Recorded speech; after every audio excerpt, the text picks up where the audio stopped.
What was it like pitching in a critical situation? Like in a pressure, high leverage, scary situation where you're always nervous that you would make a mistake. What was your favorite moment from your baseball career? That last part is a doozy. But what was it like pitching in a critical moment? Let me start by saying I've never felt more alive than when I pitched in a big situation, especially in the situations where I had very little, I think, leeway to make any mistakes at all. So here's kind of how I always thought about it. The later into the game you were pitching with the lead, so a lot of people, right? This was a conversation going around the major leagues for a long time, that like getting big outs in the fifth inning is just as important as getting big outs in the ninth. I don't agree, because the amount of time left in the game to undo a mistake is an important part of that leverage situation. Right? So the ninth inning, you can't give up the lead in the ninth because you only have one. You either get walked off or you only have 3 outs to rebuttal. But if you give up the lead in the fifth, you have an opportunity to come back at some point later in the game. So the I guess the situation getting really bad or the crushing, element of that is less earlier in the game. So the later in the game I was, the more aware of that I was.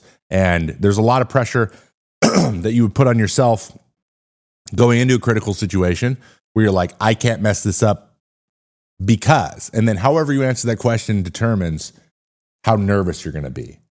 So if you are only worried, I can't mess this up because this is a must-win game, that you can handle because you're a competitor. You're like, well, that's a challenge now. Like, I deserve to be here. I'm a part of the reason we win games, so I'm going to get this done. But if you're thinking like, I can't mess this up because what will people think? That's when things get a little bit awry, and you start to doubt your own. You're putting value in other people's hands, and that it's hard to be confident when you do that. So I've gone through both, and it's nerve-wracking.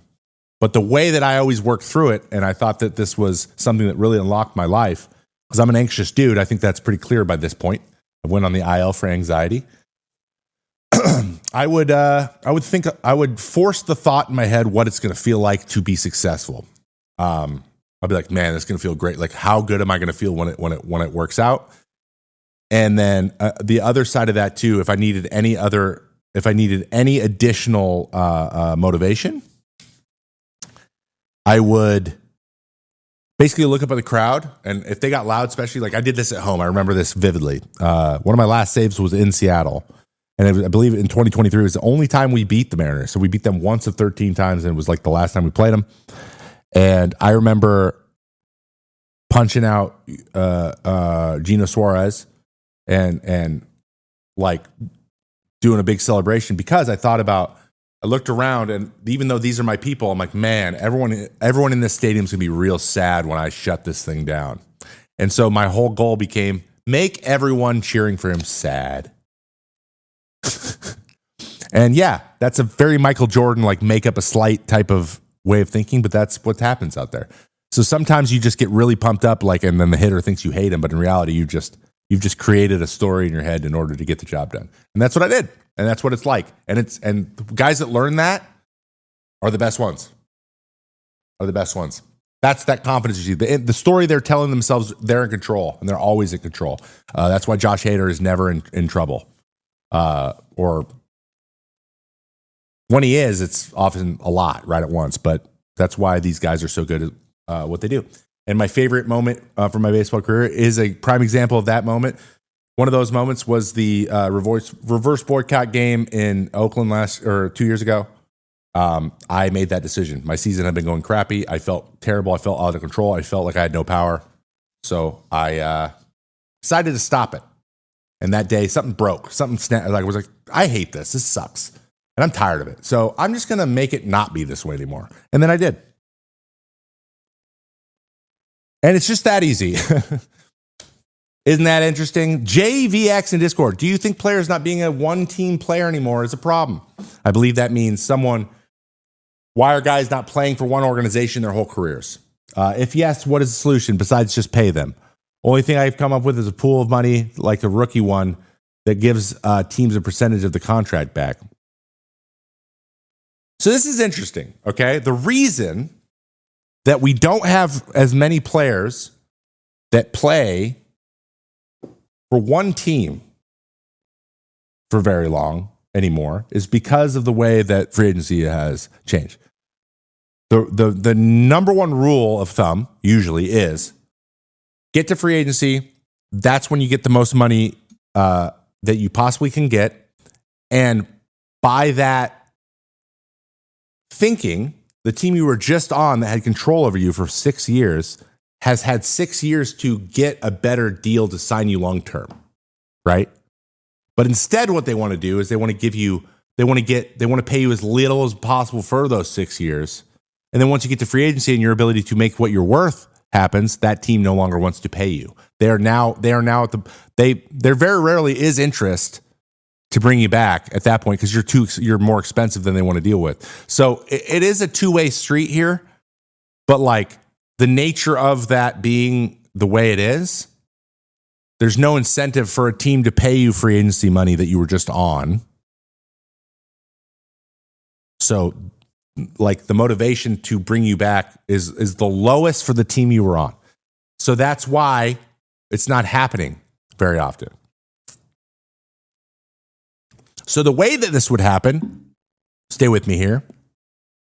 The best way for a guy to play his entire career for a team would be one, Julio Rodriguez actually fulfills his contract.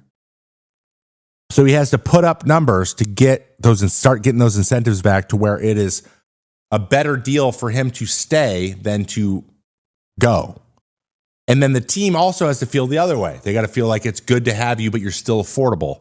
So even him, say in 8 years, if he's cooking, he still might be too expensive in their mind and they still get rid of him. And that's just the way our markets work.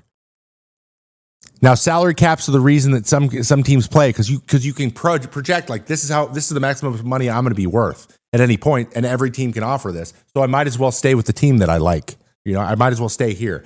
Your earning potential of going somewhere else is way more limited in every other sport than baseball, and that is why we're not going to see this very often because signing team-friendly deals, the team-friendly deals are getting more and more ridiculous. Like you're going to need people to sign like Ozzie Albies deals, like Max Kepler deals, right?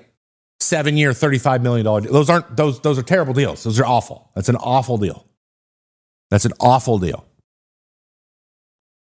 The Michael Harris deal, 8 years, $72 million for center fielder. Like you're going to have to sign deals like that. Everyone's going to have to sign deals like that. But why would you do that when you see another center fielder when he making it to free agency 2 years after you, and then he signs a 7-year, 180, and he's making over twice as much as you? You know how that feels? You're like, dude, damn it. And the team's like, well, we wouldn't have given you that.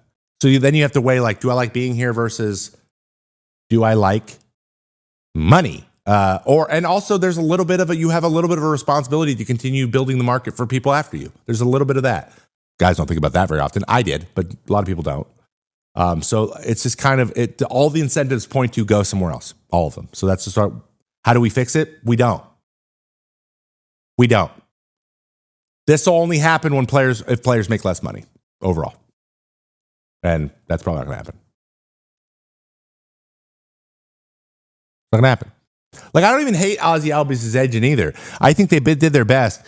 I think Ozzie just wanted to feel safe. Like, he wanted to have a little bit of safety. That's it. AA is a mad scientist. I will never understand his reasoning at the time, but he always pulls out of his ass somehow and makes it work. Dude's a genius. It's not like that. He's not doing it. Anyone could do it, guys. What he does is he pesters you. What he does is he offers extensions to guys over and over and over again, is what he does. He's just persistent. It's not like he's like, it's a pretty cut and dry situation. Hey, dude, we want to give you this much money for this many years. And then you go look at your contract and be, okay, these are going to be the ARB years, so that I might be worth this much. And then free agency years are usually worth this much. It's a pretty easy calculation to do. And almost every single time, if you do that calculation and you bet on yourself, there's more money to be projected than what you're being offered. He just got some guys to take the offers. That's not like it is like it's a smart play, But like if you just he tried it with Austin Riley. Austin Riley said no, no, no, no, no, no, no until he eventually got the 212. But I don't know how many deals Michael Harris heard about. I don't know how many deals Ozzy heard. Maybe that was the first one they were offered, and they took it. And if you get a couple guys to do that, then you get a lot of value for not as much money. But that's the player's fault.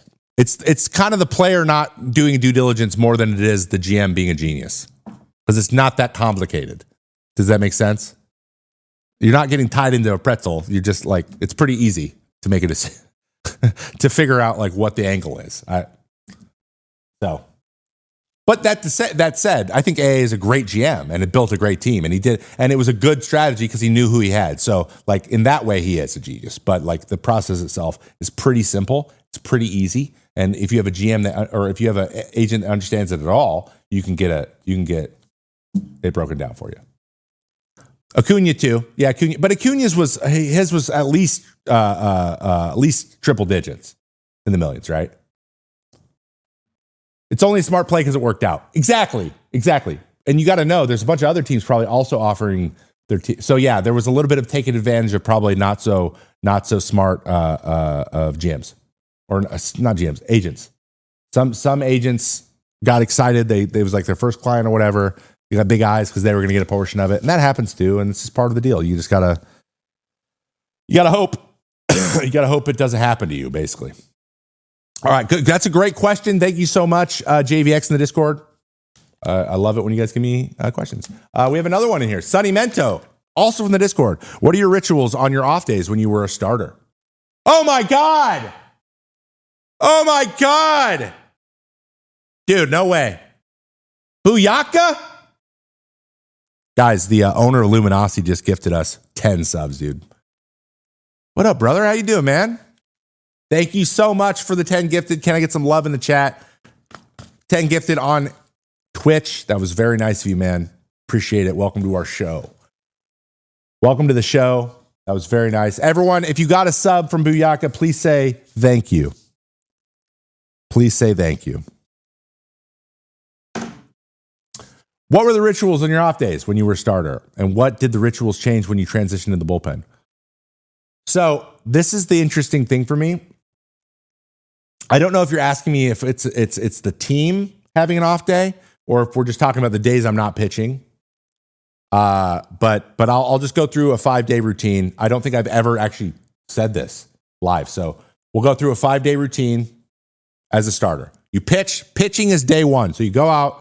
You wake up, you have a good breakfast, you go for a walk. I try to move around, go to lunch, hang out with my family, wherever I am, whatever I'm doing. I try to go do something so I don't lose my mind all day. Get to the field about 2:30 and then go over, do my pre-work and stuff, go over the team, whatever, try to be prepared. The day after, I would throw long toss. So this is something no one else really did, but I would go. I love playing catch the day after. And I would go throw a long toss, throw out to like 280, 300 feet, just try to get the ball, get some air into the ball, and then I would throw my bullpen. That's my second day. Now I was pretty sore for these days, so I used it as an opportunity to learn to pitch while I'm tired, which I don't think was smart. I shouldn't have done that. But right now, the rule of thumb is actually to throw on the third day. So the second day is like you work out, you play catch, and that's all you do that day. But that's when you get your workout in. So usually workouts are on bullpen days, but if it's the third day and you only have one extra day off before you pitch, then you don't do that. So I would throw my bullpen the third day towards the end of my career, the second day early, and I'd work out on the second day no matter what. And then third day, throw the bullpen, do lots of arm care. That's usually when you're sitting and you're hanging out in the training room all day and you're getting your arm stretched and you're getting a massage. You're trying to work out any residual inflammation you have from bullpens. The day 4, nice and slow. Take it easy. Hang out in the bullpen. Throw really light. Stay off your feet. Don't run some sprints. If anything at all, I usually didn't run. I don't like running at all. Ride the bike. And just kind of try to spa day it. We always called spa day it. And then day 5 or day 1 again, go pitch. Boom. Rotate. Do it again. But out of the bullpen, it was cross your fingers that you didn't pitch. No, it was just be ready to pitch every day. So my routine as a starter, as a bullpen guy, would be the exact same thing with just stuff pulled back or basically how hard I pushed on the gas was different, but it would be the same things. So I'd do my same routine to get ready. I'd go out and play catch. I'd run when I had to run. Then I'd be like, I'm not running anymore. I'd play long toss just about every day unless my arm was hanging a little bit or I'd thrown 2 days in a row or whatever. That's when I would take things off. So like catch would either get lighter or heavier. Running would get lighter or heavier. Bullpens would get lighter or heavier. Workouts would get lighter or heavier. I would always work out after I pitched so I could just get it out of the day and then get an extra sleep between whatever. So if I hadn't pitched in a while, pitched once, I wouldn't work out. If I pitched the next time, I would work out, anticipating the next day was probably down. And then your whole life is just guessing, am I going to be down tomorrow or not? And you just try to make an educated guess. Sometimes you're right, sometimes you're wrong. If you got a pitching coach that would be upfront and honest about whether you're up and down, it was very, very easy to do. But I've been on teams where they just refuse to tell you if you were down, except for in Oakland, I would just hit them with one of these. Nah, fam. But I was at that point in my career where I was confident doing that. So